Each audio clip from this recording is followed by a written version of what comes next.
جارێکی تر دواکەوتن و پێنەدانی موچەکانیان فەرمانبەران و مامۆستایانی هێنایە دەنگ و بایکۆت و مانگرتن و گرتبوونەوە لە بەشێکی بەڕێوەبەراتیەکانی گەرمیان ئەنجامدرا. ئێمە وەکو فەرمانبەرانی بەڕێوەبەرایەتی گشتی پەروەردەی گەرمیان ئەمڕۆ بایکۆتی دەواممان کردووە. مەبەستمان لەوە نییە ئێمە وڵاتمان پەکخەین و کاروبار وڵاتمان پەکخەین، ئەمە ئاگادارکردنەوەی حکوومەتە. ئەم حکوومەتە کە بیری لای کەس نییە لەم دوو ئیدارەی سلێمانی و هەولێرە بۆ ئەوەی بیرکەنەوە ئەم خەڵکەی تر کاسەی پڕ بووە، یعنی داها زۆر بووە، بعد شوار قات بۆ تۆ نەوت ئەفرۆشیە، نەوت 20 دلار بووە ئەوە نەوت 120 دلارە، یعنی هەتا پارەی نەوت جیاکامان داهات لە خەڵکە گرنەوە ڕاتب خەڵک تەخیرەکەن. ئێمە وەکو بەڕێوەبەراتی پەروەردەی گەرمیان بایکۆتی دەوامان ڕاگەیاندا دژی پێنەدانی موچە و جگە لەوەیش تەرفیع چەند ساڵێکە وەستاوە.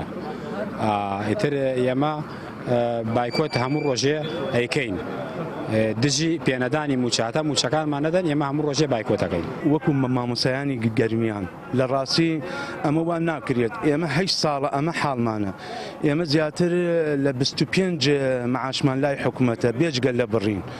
داوای پارەی ئاو کارەبامان لێکات، داوای پارەی ئەمپێرە دەین، پارەی ئاوە دەین، باجی زۆری خستووەتە سەرمان. مامۆسامان هەیە لە کرێیە، مامۆسامان هەیە یعنی پارە ئەداتە دایک و باوک و کەس و کار خۆی. فەرمانبەرانی بەڕێوەبەرایەتی گەشت و گوزاری گەرمیانیش مانیان گرت و بایکۆتی دەوامیان کرد و ڕایان گەیان بە هیچ شێوەیەک ئامادەنین دەوام بکەن لە کاتێکدا هیچ بیانوویەک لە بەردەستی حکوومەتی هەرێم نەماوە بۆ ئەوەی موچە دوا بخات. دیارە ئەمڕۆ ئێمە بەرواری 6 سێ 2022 وەکو فەرمانبەرانی بەڕێوەبەراتی گشتی گەشت و گوزاری گەرمیان بڕیارماندا بایکۆتی دەوام بکەین لە بەردەم بەڕێوەبەراتێکمان بوەستین. ئەمەش دوایەوەتی حکوومەتی هەرێم موچەی مانگی دوی پێ نەداوینەوە، ئەمڕۆ 6 سێیە، بە هیچ شێوەیەک باز لە پێدانی موچە ناکرێ جگە لە کێشەی موچە. ئێمە بەشێک لە فەرمانبەرەکانمان گرێ بەرسنەوە بۆ ماوەی 15 ساڵە، بەڵام تا ئێستا نەکراون بە هەمیشەیی وا بەشێک لە فەرمانبەران کە هەمیشەیین تەرفیع و علاوەکانیان ڕاگیراوە. ئەمەش کێشەیەکی تری فەرمانبەرانە، بۆیە ئەمانە وای کرد کە ئێمە ئەمڕۆ بایکۆتی دەوام بکەین و لە بەردەم بیناکەمان بوەسین.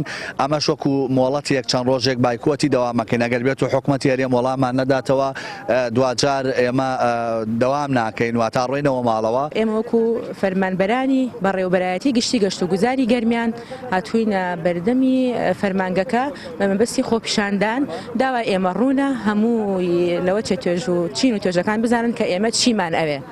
ئیتر ئاشکرایە پێنەدانی موچەیە، دواکەوتنی موچەیە، نە ساڵە نە 2 ساڵە 8 ساڵە ئێمە بەدەست ئەم گرفتەوە ئەناڵێنین. ئەمە یەکەم بایکۆت و کۆتا بایکۆتیشمان نییە کە داوا و هاوار و ناڵێ ئێمە بەرامبەر ئەم حکوومەتە گەندەڵا بێخەمخۆرە زۆر بێخەمە. خەمە ناخوا موچەمان دابی ناکە، موچەمان دوا ئەکەوێ بۆ 40 ڕۆژ بۆ نیو موچە بۆین ئێمەش ئێستا تاوەکو ئەم کاتێکە 6 سێ موچەی مانگی دوومان وەرنەگرتووە. حکوومەتی هەرێم ماوەی 8 ساڵە هەر جارە و بە بیانوێکی جیاواز دەستی بە فەرمانبەران و مامۆستایان و موچەخۆرانی دەکات و مانگانە موچەکانیان دەبڕێت و پاشەکەوتی دەکات و بە 40 ڕۆژ و زیاتر موچەیان پێدەدات. لە کاتێکدا لە ئێستادا نەود بەرزترین نرخە لە چاو 7 ساڵی ڕابردوودا و ڕێژەیەکی زۆر لە داهات و باج و زەڕیبە و ڕسومات لە هاوڵاتیان وەردەگیرێت. بەڵام هێشتا هیچ ئاسۆیەکی ڕوون و هیچ ئومێدێک نابینرێت بۆ ئەوەی حکوومەتی هەرێم بە 30 ڕۆژ جارێک موچە دابەش بکات. هاوار محەممەد، کەناڵی ئاسمانی پەیام، گەرمیان.